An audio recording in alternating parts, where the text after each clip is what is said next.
Has it been worth it? Absolutely. Welcome to the Immigrant Experience in America. Today, we have another amazing story to share with you, and it's that of Joseph Shaules. Joseph? Hello from hot and humid Tokyo. So Joseph, it's Dr. Joseph Shaules, right? PhD. I love to give respect. Once you've gotten there, give respect where it's due. So Joseph Shaules is an author and educator in the field of language and intercultural education. He teaches in the SUDA University Graduate Program in TESOL, TESOL. TESOL, yeah.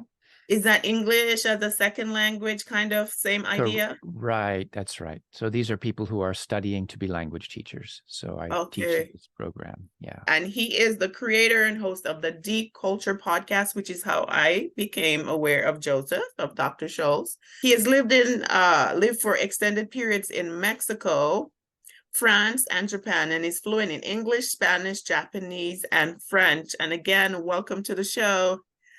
Oh, thank you, Simone. You don't need to read all of that stuff. You and I, we are family because we are one of these lost toys who has made a life in some place other than we grew up. We are both bridge people. So this is really not about,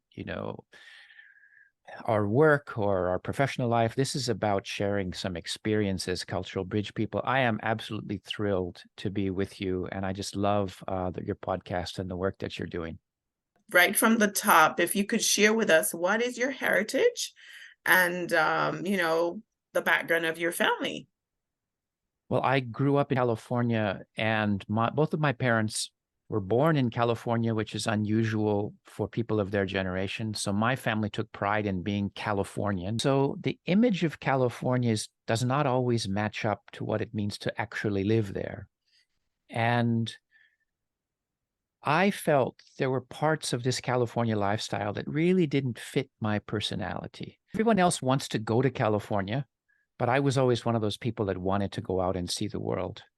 And the first inspiration for that was working at a part-time job when I had guests coming into the amusement park where I was working, and they were speaking Spanish, and it sounded cool. And I thought it would be cool if I could greet them in Spanish. So I memorized a few phrases. And then when I used them, they smiled, and it was great. Of course, then they would say something to me, and I couldn't understand. So I understood, okay, learning a foreign language is more than just a few phrases. So I took some classes. I went to Mexico for a homestay program for 10 weeks.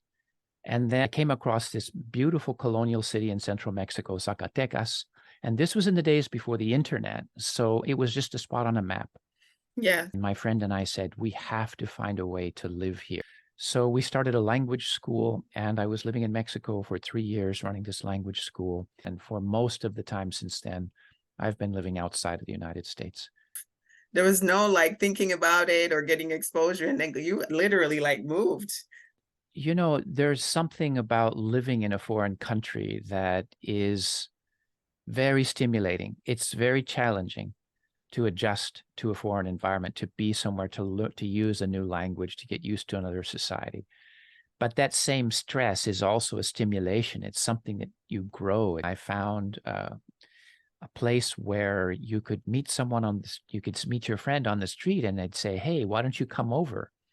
And you would go over right then and there. The weekend, there'd be the central plaza, and the boys would walk in one direction and the girls would walk in the other direction, and they would be checking each other out. And this kind of close community was something that was so different. My Mexican friends would say, hey, you Americans are just like computers. You have no feelings, loosen up. So I had to learn how to express myself in a new way.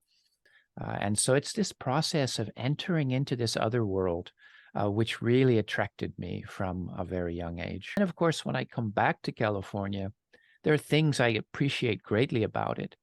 Appreciating things because I've been outside, so I appreciate it in a new way. I think that I now feel more comfortable in my life in Japan than I do in California. Speaking of Japan, what is it like there?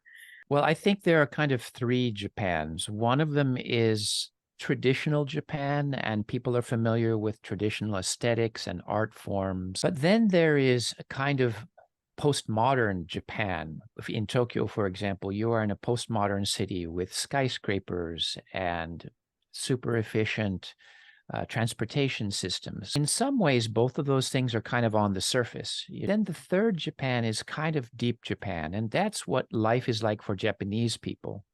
And that's the Japan that I live in. I live in the Japan of living with and among Japanese. And so that's quite different from the tourist experience of Japan. What's the perspective or social perspective of people, Japanese people? They have positive associations about white Westerners.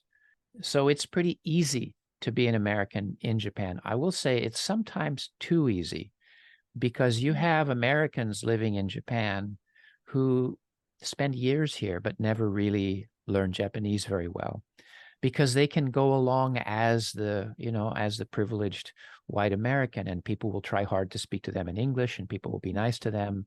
So they don't need to make that effort.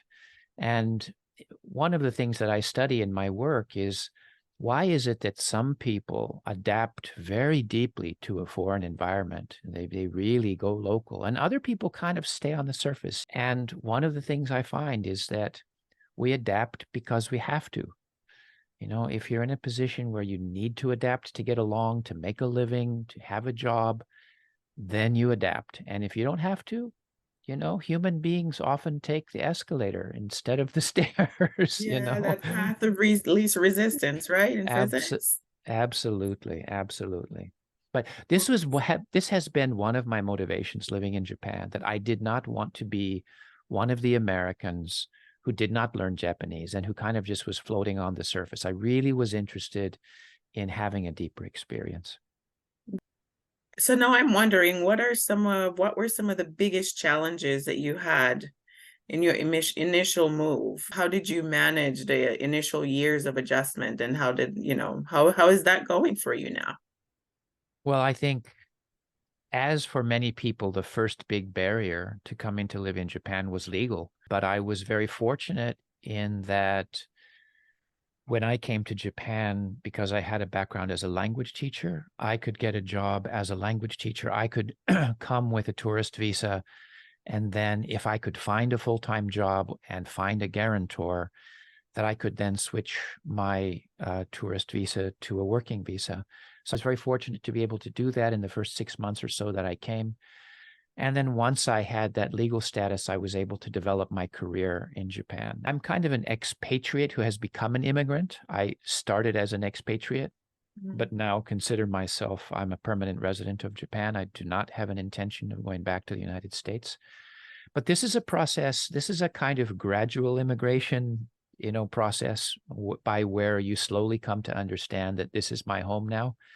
That came about because this was where I had professional opportunities, and this was where I could develop myself in the context of my work. Not so many Western foreigners end up being highly fluent in Japanese, and I told myself that I wanted to adapt to the point that I could hold my own in Japanese society, so that when I needed a bank loan, that I could go into the bank and handle that myself, that when there was a faculty meeting, that I could give my reports in Japanese. And of course, if you're speaking a foreign language, you're never or almost never really going to be at the same level. And it's kind of unfair in a sense. But that unfairness is also part of the challenge and part of the richness of being in a foreign environment. It's a challenge that you welcome because it makes you grow. Just to be clear, I'm integrated, but it doesn't mean that people think I'm Japanese. Obviously, I will always be a foreigner in Japan. And I'm always having to mitigate. I'm always having to, navigate this role that I have, but that's a role that I'm comfortable with. That bridging role is what I'm comfortable with. You yourself absolutely know that when you've lived in different societies, it's like a superpower.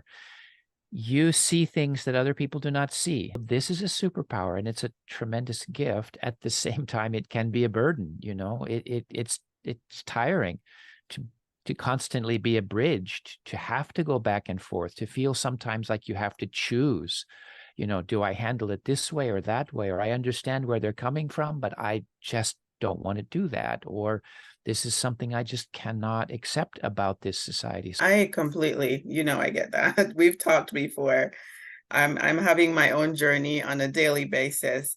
I actually assumed that you went to Japan for because of love. It seems like you met your wife later on. Can I just say that my wife did her undergraduate work in the United States, and she's also an educator, and she also does intercultural education. So on our first date, one of our first conversations was how hard it is to find the right partner when you're living between cultures. But how neat that you were able to meet someone who studied and experienced the US in Japan, who is Japanese. So both of you seemed very balanced. Did you think that? Oh, absolutely. And we had certain things in common. So on our first date, I found out that she went to a junior college in California. I also had gone to a junior college. So we kind of had this shared experience of expanding our world through education, of expanding our world by going to another country, of expanding our world by learning a foreign language. So this has been really the core of our relationship, this shared journey that we're on. For you as an American in Japan, like, are there anything that you're like, man, I'm still not getting that? Oh, of course. Human relations are different in Japan. People, I'm a middle-aged man. Middle-aged men in Japan do not easily make friends with other middle-aged men. So there are these things which always require extra effort. But again, as I say, that extra effort is kind of also what I like about this. It's that extra challenge, and it's always a source of growth. Now, have I made terrible mistakes in Japan? Yes, once or twice. I made very embarrassing mistakes, and I don't know if this is a suitable podcast for me to tell this story. But after being in Japan about a year, I was trying to make curried rice, and I had this curry, and I was expecting it to get thicker because I was stirring and stirring, and it wasn't thickening.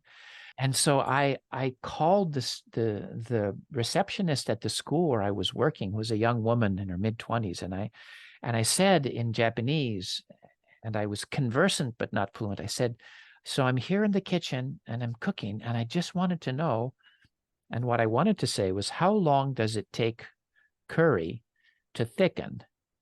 But I didn't know the word to thicken, but I knew the word to get hard, to harden. So I said, "How long does it take for curry to harden?" But I said kare instead of kare. Kare means boyfriend.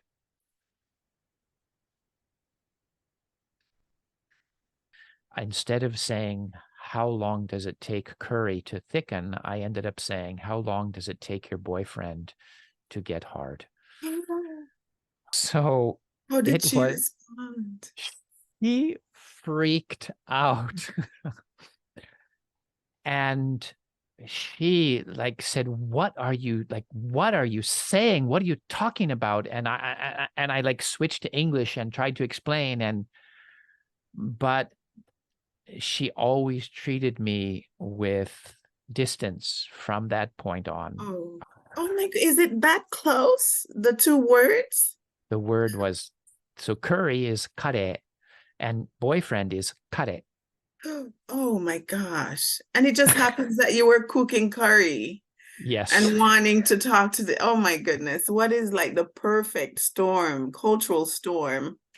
Yes, true story. Oh, wow. True story. What? And I don't tell my students this story because, of course, it wouldn't be appropriate. So in Japan, right? Yeah, or even with students. I'm not going to tell them some story like this. Anyway, so your podcast listeners are one of the only people in the world that get to hear my faux pas story. And so when I think recently you had to come back, my condolences regarding that. Um, I wonder, how do you experience California or any part of the US when you return? Like, you feel like a foreigner now when you come back? I feel like a spy. I feel like I'm this person who has this other agenda. Like I will sit in a restaurant and I will listen to the conversation at the table next to me because I'm fascinated to hear what the Americans are talking about. Of course, it's totally familiar to me. Of course, when I talk to people, it's effortless. But once you I make a distinction between my identity and myself. So Hmm. my identity is I'm an American. That's the label that is on me. That's how people see me. That's how I present myself in the world. But myself is kind of the territory of the familiar. What is the world that I know? What is part of my body? Big part of myself, my psychological territory is Japan. Japan is familiar to me. And as long as Japan is now familiar to me, then there will be a way in which the United States is unfamiliar, simply because there's this gap. So I've got a single identity, but I've got multiple selves. And so in California, I can feel these different selves kind of, going back and forth between Hmm. feeling that everything is easy and also feeling that things are alien. Japan is a collectivist society where people are very polite, where there is not a high level of homelessness, where there is not a high level of political conflict, Yeah. where the neighborhood you live in does not determine how people see you. I mean, people live like this still around the world? There is a place, I will say, that Japan has a very hierarchical language, but a Yes. very egalitarian society. The United States has this philosophy and founding principle of equality, but American society has tremendous differences in wealth. It has tremendous inequality. So I do feel when I'm in the United States, this rather harsh, competitive, winner take all feeling. But I also feel the challenges in American society in a very deep way because I've experienced other things. The United States is not always, it's not always so community oriented. It's very easy to get isolated. Definitely. I have to actively, on a daily basis, reach out and form my own community. And as I expressed just how many times I've had to move, I was just like constantly in and out of a new place. And I'm constantly having to meet new people. Sometimes it feels like my brain erases so I can make space for the new. I can't explain that because when I go back to my high school with my friends, I cannot remember certain things. Like it's hard for me to recall because I've had so much newness. And then part of the issue is there's parts of me that I've had to adapt or assimilate in order to operate in the workspace. And when I go back, I get very uncomfortable because it's a very collective aesthetic. People are very uncomfortable with you just walking around with your chest really high and just talking about yourself. I have to really learn to just switch certain things off. Whereas I had a lot of difficulties learning to self promote when I moved here, and I still deal with that. So there's parts of me that's more comfortable with that collectivist expression that you're sharing, where people just exist and value people for just who they are. And so yeah, I'm walking that out on a daily basis and continuing to evaluate as I have a 5-year-old daughter. What is she absorbing? Who will she become? Who will I become in another 10 years? Over time, if you are changing the way you act at a deeper and deeper level, it challenges your values. And if you're not, Yes. and you say, okay, I've got to like go into this interview and I got to talk about myself. Okay, once or twice, that's fine. But if you have to do that every day, then these deeper values are going to get challenged. And the thing is that for many Americans, this kind of self-promotion, what we're calling self-promotion, they don't call it self-promotion. They just call it being themselves, and they only see it in positive terms. And so there's the superpower again, right? You've seen both of those worlds, and it's easy to kind of get, to try and it's hard to figure out. And, you have a 5-year-old, as you say. And of course, children are very sensitive to their environment. And so the environment that she's in, the school that she's in, the friends that she's in, the neighborhood that she's in is going to have just this tremendously deep impact. And I see that in my work. I work with a lot of young people who've grown up between different societies. Many of them face this challenge of conflicting values. And that's also can be isolating as an immigrant, that it's hard to talk to Americans about this because they may not really get it. No. And I'm constantly having conversation about the podcast, and I'm trying to really understand like, what is that American experience for somebody who's native. And I find here that you have to seek out international experiences and international news, as opposed to people who are outside of the borders of the US tend to know a lot more about what's going on here, about the culture, whether it's pop culture, the music.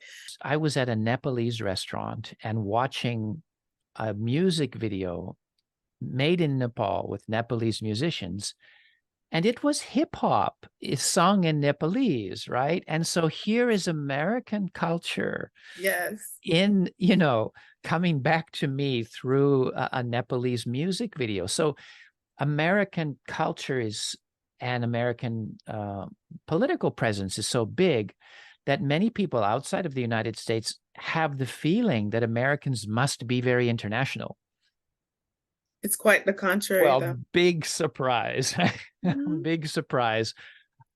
The next section to talk about how I came across you, which is through your podcast, the Deep Culture Podcast. Is there a story as to how that came about? During the pandemic, suddenly travel all stopped. In-person classes all stopped for me. I found myself sitting at home. I had been living this lifestyle where I was in constant contact with people from all over the world through my students I teach many international students from all over. I was traveling internationally for my work. I was suddenly cut off. And I thought, what about a podcast? That's how I started the podcast, as a way to share my interest in my interest in foreign living and intercultural experiences. And the JII, how did that come about? About 15 years ago, I started a nonprofit, the Japan Intercultural Institute, and we're dedicated to intercultural education. And we have online courses. We have members who are generally intercultural educators, and JII sponsors the podcast that I do and sponsors research. So many of my professional activities are not just through my university, but through this nonprofit. The master class in culture, brain, and mind. Can you tell us a bit about that? So this is a masterclass for cultural bridge people like us who are interested in having a kind of deeper understanding of the psychology of intercultural experiences, of understanding what's going on within us at a deeper level. So in this Brain, Mind, and Culture masterclass, we talk about cultural adaptation and cultural difference and how this shapes our minds. So anyone who's kind of wrestling with the things that we've been talking about today, like being a cultural bridge person, this masterclass is for people like that, to try and have a kind of more scientific understanding of this intercultural lifestyle that we have. In your books, you talk about deep culture, or of having a deep experience. What is deep culture? Deep culture is this hidden side of culture, the deeper part of values and assumptions that you can only get if you are having more of the local perspective. And I've always been interested in how it is that when we're having a foreign experience or going to a foreign country, how do we get beneath the surface? How do we have this deeper experience to understand more the local perspective and to have a deeper appreciation of the culture? And so deep culture is the hidden side of culture. It's the values and assumptions. We said before that Americans are not really aware sometimes of this kind of me part of American culture, but that's because they take it so for granted. And they don't realize that that's cultural. For them, that's just the way things are. So deep culture are these things which we just take for granted that they're culture, but we don't recognize it. And then, of course, when we're in a different society, we feel at some deep level that there are these differences. But one of the reasons, we've been talking about how hard it can be to adjust. And the reason it's hard to adjust is because these differences are so deep. I remember coming across one of your interviews where you talked about how our automatic system is set from a child and how culture basically shapes that. And so, oh my gosh, I left thinking, what am I setting for my daughter? Is she in the right environment? Like, what is she absorbing to set that autopilot and how she will respond to things automatically? Most of the time in our everyday life, we're on autopilot. When you talk to people, you're at the store, you buy things, you interact. We're on autopilot for much of the day. Well, when you're in a foreign environment or when you're an immigrant, suddenly other people's autopilot settings are different than your autopilot settings.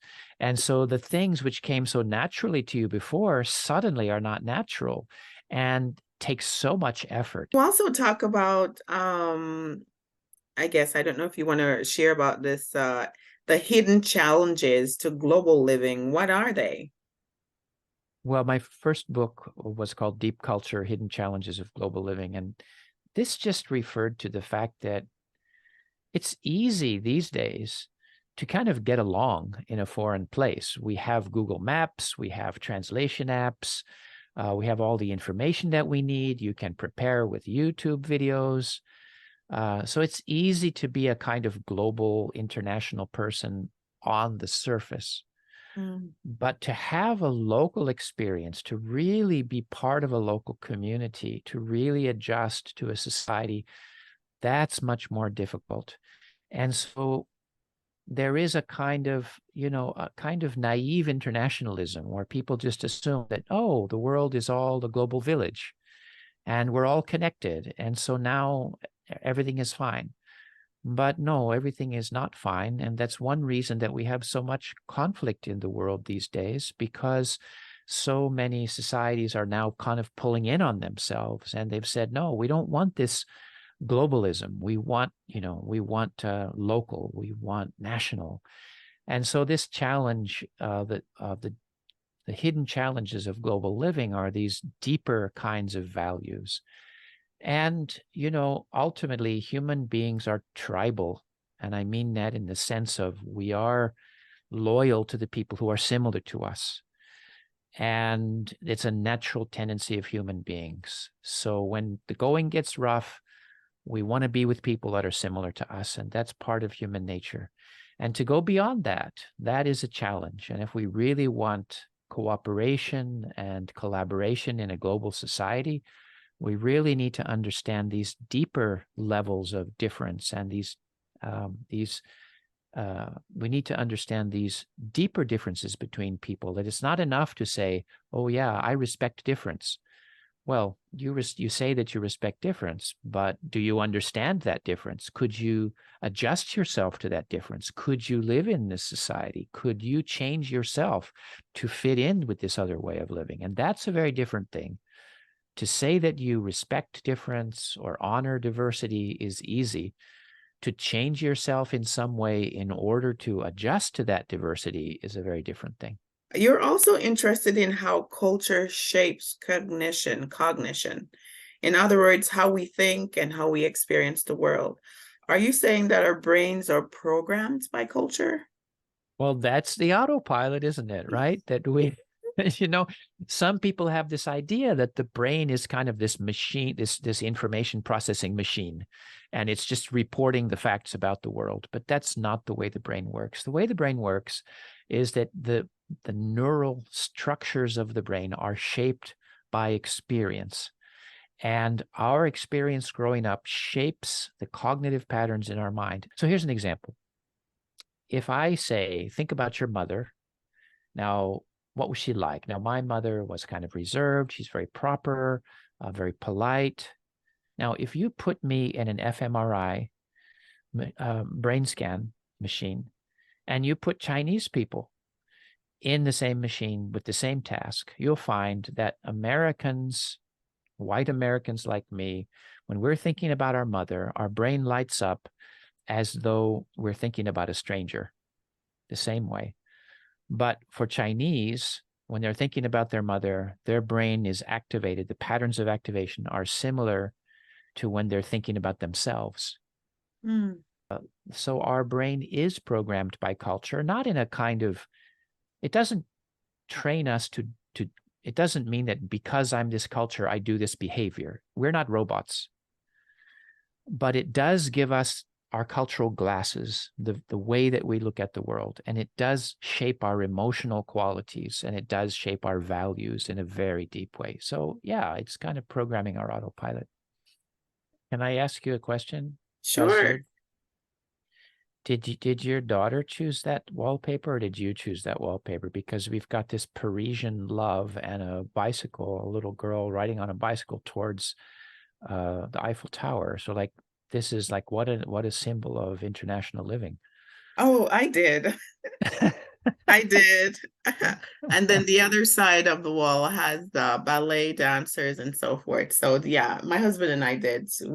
I love the pink, but I bought this on Amazon. I just loved it. The scene in Paris. I've been to Paris. I studied French, so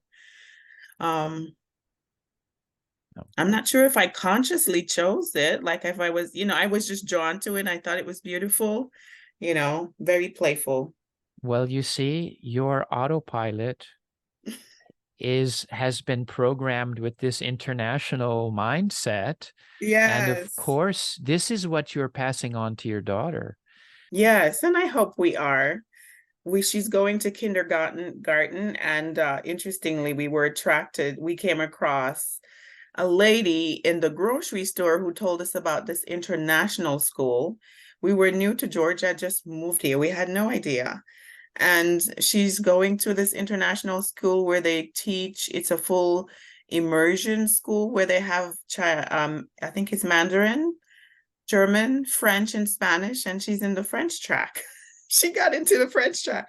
I do want to pass that on to her, to this love of the world and just respect for people's culture and just the intrigue that I feel like I've always had of other people.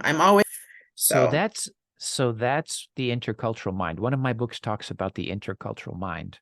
And the intercultural mind is this recognition that other cultural worlds are real and that they are valid and that they're different, but they're just as valid as the world that you live in. And once you have this basic understanding that these other cultural worlds are just as real and just as valid as the one that you live in, it really creates this shift in how we live, because we judge a little bit less and we become a little bit more open and we become a little bit more curious. Has it been worth it? Absolutely. If you can find a life challenge that gives you the sense that you've grown, then that's where we should be. So absolutely, it has been so rewarding for me. What do you know now that you wish you knew at the start of your journey, of your immigrant journey? Don't expect it to be easy. And stay humble, but be proud. If we have an international lifestyle or an immigrant lifestyle, at some level, we have to accept that human beings are not always going to understand us. But we can reach out and we can reach across that divide. We can use our superpower, but that's fine. Life is not fair. but it's interesting. You were born in the US, which is a country that supports that development of self and me.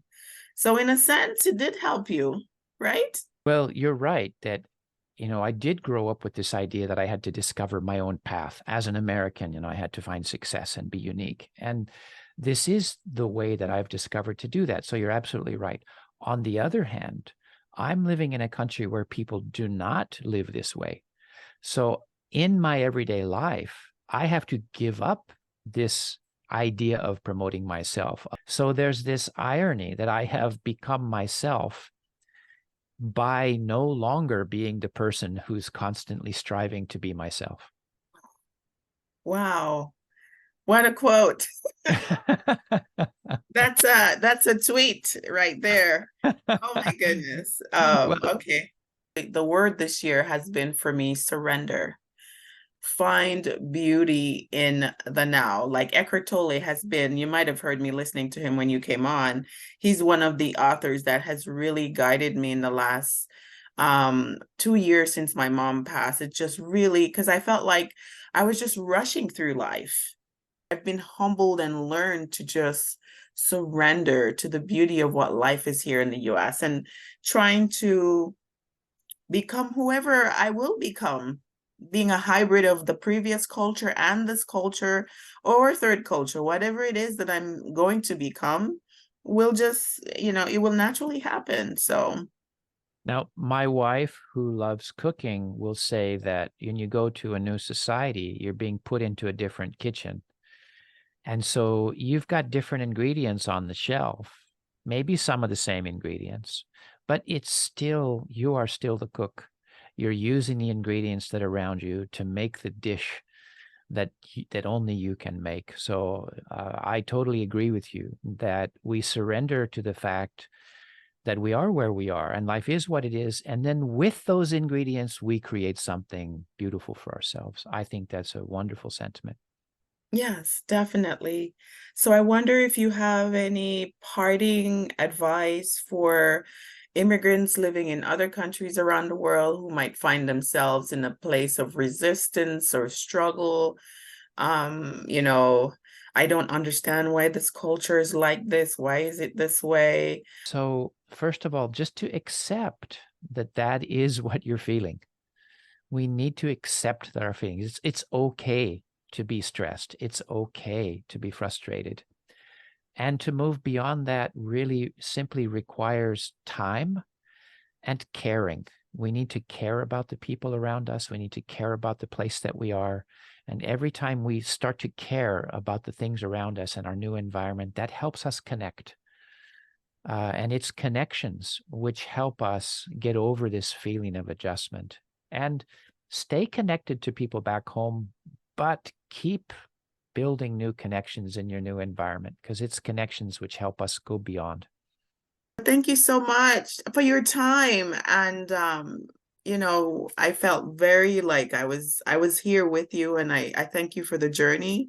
Thank you so much for this conversation and for the work that you're doing. And any of your listeners who are interested in the work that I'm doing, just look for Japan Intercultural Institute. You'll find the Deep Culture Podcast. Check it out. Yes, and I highly recommend the Deep Culture Podcast. Thank you so much, Dr. Shaules. We wish you much success, and we'll be in touch. Thank you so much, Simone, and good luck with all of your intercultural adventures and those of your listeners as well. Thank you very much. If you're passionate about telling immigrant stories, our team is looking for help. If you're willing to help with podcast production, social media, or Patreon management, please reach out to us.